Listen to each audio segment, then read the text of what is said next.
सवेरा इस बुलंद आंखों समान वेतन दो। जय हिंद। धन्यवाद आपको। और अब मैं उज्जवल कुमार मिश्रा जी को आमंत्रित कर रहा हूँ आए और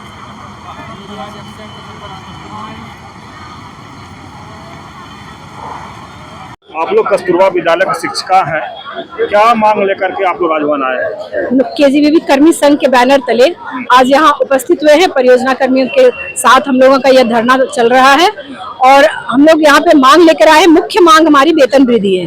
50% की वेतन वृद्धि की मांग हम लोग रखे हुए थे, बहुत दिनों से रखे हुए थे और हमें आश्वासन मिला था कि 50% वेतन वृद्धि हो जाएगी। इस बार ईसी की बैठक हुई 1 अक्टूबर को और उसमें हमारी मांग पारित नहीं हुई। इस विरोध में हम आज यहाँ पे धरना पे बैठे हुए हैं। आप लोग कभी कितना मिलता है और क्या चाहते हैं, कितना मिलना चाहिए? हमारी जो नई शिक्षिका नियुक्त होती है उन्हें 15,000 का वेतन मिलता है मात्र, और 24 घंटे की ड्यूटी है। 15,000 वेतनमान है। जो होमगार्ड मेरे यहाँ नियुक्त है वो 35,000 ले रही है। और हम लोग सीएम एसओई स्कूल चला रहे हैं सीबीएसई बोर्ड के तहत, जो मुख्यमंत्री जी का एक महत्वाकांक्षी योजना है और वहाँ की हम प्रिंसिपल कहलाते हैं और हमारा वेतन उस होमगार्ड से भी कम है। और ऐसे ही सरकार हमसे काम ले रही है जो कि प्राइवेट स्कूल डीपीएस के बारे हम लोग को एक बार तो अर्श में ले गया। हम लोग अहमदाबाद जाके आईएम में हम लोग को ट्रेनिंग दी गई, यहाँ डीपीएस रांची में ट्रेनिंग दी गई। लगा कि हम लोग डीपीएस वाले प्रिंसिपल हैं। साथ में अभी भी हम लोग का व्हाट्सएप ग्रुप प्रिंसिपल लोग के साथ चलता है, व्हाट्सएप ग्रुप डीएवी के प्रिंसिपल डीपीएस के प्रिंसिपल के साथ। और हम लोग मानदेय हम लोग को मिलता है 30,000, जो मैक्सिमम है वो 30,000। तो इतने अल्प वेतन में और 24 घंटे केवल प्रिंसिपल का काम नहीं है, साथ में वार्डन का काम भी है और 500 बच्चियों को हम लोग को संभालना भी पड़ता है। जिस तरह से गरीब बच्चियों कस्तूरबा विद्यालय में पढ़ते हैं, उनको भविष्य को आप लोग संवारते हैं और अपना भविष्य के लिए आज राजभवन आना पड़ रहा है, तो क्या कहेंगे? मुख्यमंत्री जी से अनुरोध है कि वो सभी को सम्मान दे रहे हैं, बिजली बिल माफ कर रहे हैं, मैया योजना लागू कर रहे हैं। तो जो 1 लाख बच्चियों को हम लोग संभाल रहे हैं, हम लोग भी मैया हैं, तो हम लोग पर भी ध्यान दें और हम लोगों को भी वेतन में वृद्धि करें।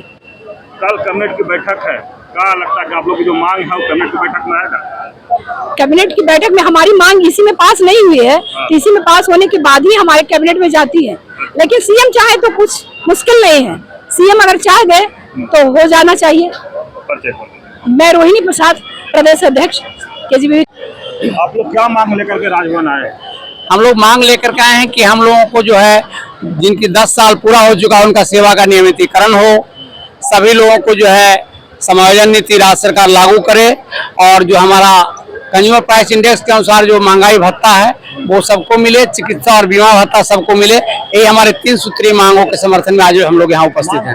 और ये नियमितीकरण पहला मांग है नियमितीकरण, चूंकि कुमार देवी बनाम राज्य सरकार के मामले में जो माननीय सर्वोच्च न्यायालय का आया था उसमें था कि 10 वर्षों की सेवा जो भी पूरी कर चुके हैं उनके सेवा नियमितीकरण किया जाए।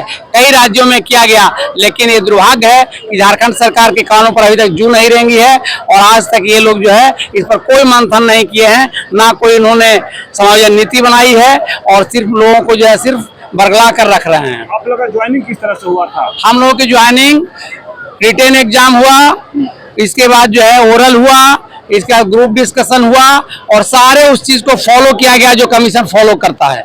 अपने मांग को लेकर के कहाँ गए कि आप लोगों को न्याय नहीं मिला? अपनी मांग को लेकर माननीय मुख्यमंत्री जी और जितने सारे मंत्री विधायक हैं, हमारे सभी जिला के सारे परियोजना परिषद के लोग, सभी कस्तूरबा गांधी के लोग, सभी लोग हर लोगों के दरवाजा खटखटाए, हर लोगों को मांग पत्र दिए, हर लोग के यहाँ गए। हम स्वयं माननीय शिक्षा मंत्री जी के साथ जाके मिले और अपने एजेंडा को दिए थे, लेकिन उस पर जो है कोई पहल नहीं किया गया।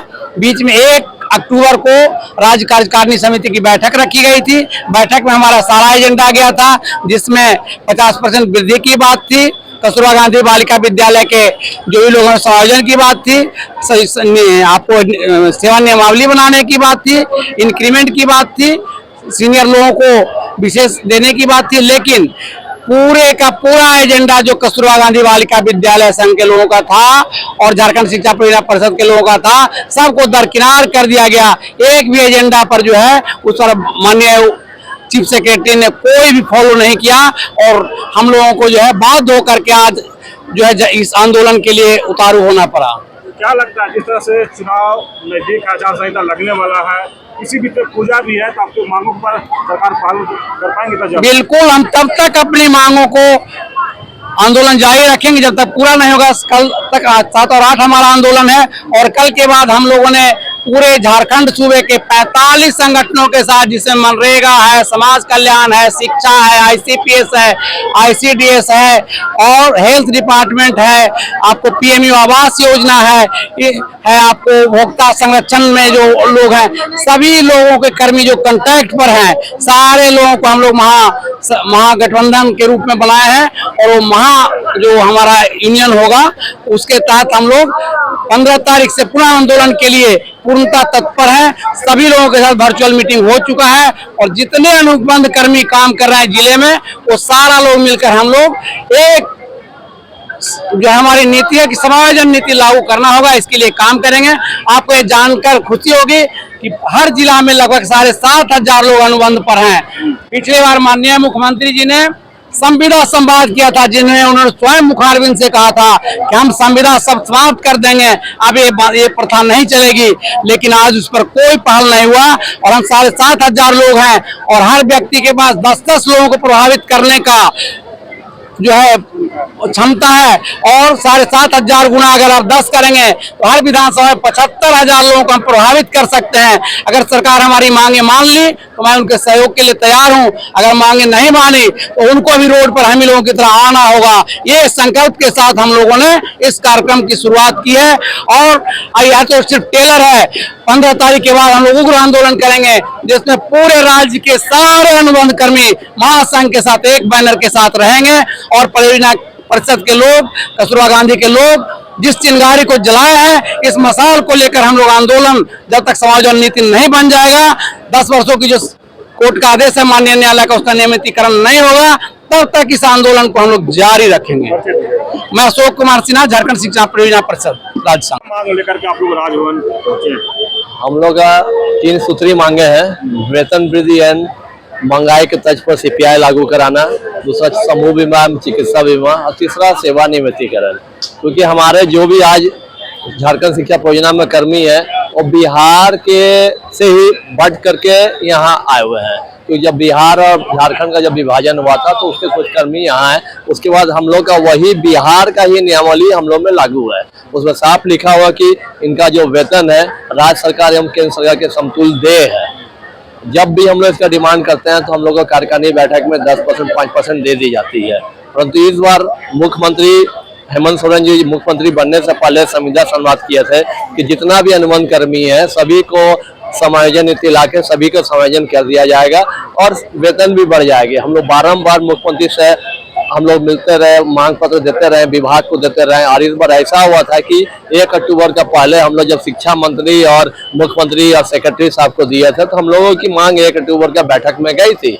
पर 1 अक्टूबर का बैठक में जाने के बाद भी विभाग के सचिव महोदय के द्वारा रिक्वेस्ट भी किया गया, पर हमारे मुख्य सचिव महाशय के द्वारा हम लोगों को दरकिनार कर दिया गया। हमारी मांग में एक भी मांग हमारी पूर्ण नहीं हुई, जिसके फलस्वरूप आज हम लोग उग्र आंदोलन में आए हैं। 5 तारीख को हम लोग जिला परियोजना कार्यालय में सभी 24 जिला के कर्मी धरना प्रदर्शन में थे और आज 7 एवं 8 तारीख को सभी 24 जिला से झारखंड शिक्षा परियोजना परिषद कर्मी संघ और केजीबीवी कर्मी संघ एक साथ संयुक्त हम लोग धरना प्रदर्शन में बैठे हुए हैं। अगर इसमें निर्णय नहीं होता तो आगे का आंदोलन कोई रूपरेखा है? आगे का आंदोलन क्या है कि अभी तो दशहरा है, दशहरा तक उनको समय दिया जा रहा है। कल शायद कैबिनेट की बैठक है, अगर कैबिनेट की बैठक में हमारी मांग को पूर्ण कर लिया जाता है, क्योंकि मुख्यमंत्री ही हम लोग का जेपीसी कर्मी का अध्यक्ष होते हैं। अध्यक्ष हमारे मुख्यमंत्री ही होते हैं, पदेन मुख्यमंत्री अध्यक्ष होते हैं। अगर हमारा कैबिनेट में बैठक में सेवा समायोजन नीति और वेतन वृद्धि पर विचार होती है तो ठीक है, अन्यथा हम लोग दशहरा के बाद 15 तारीख से फिर एकजुट होकर के सभी को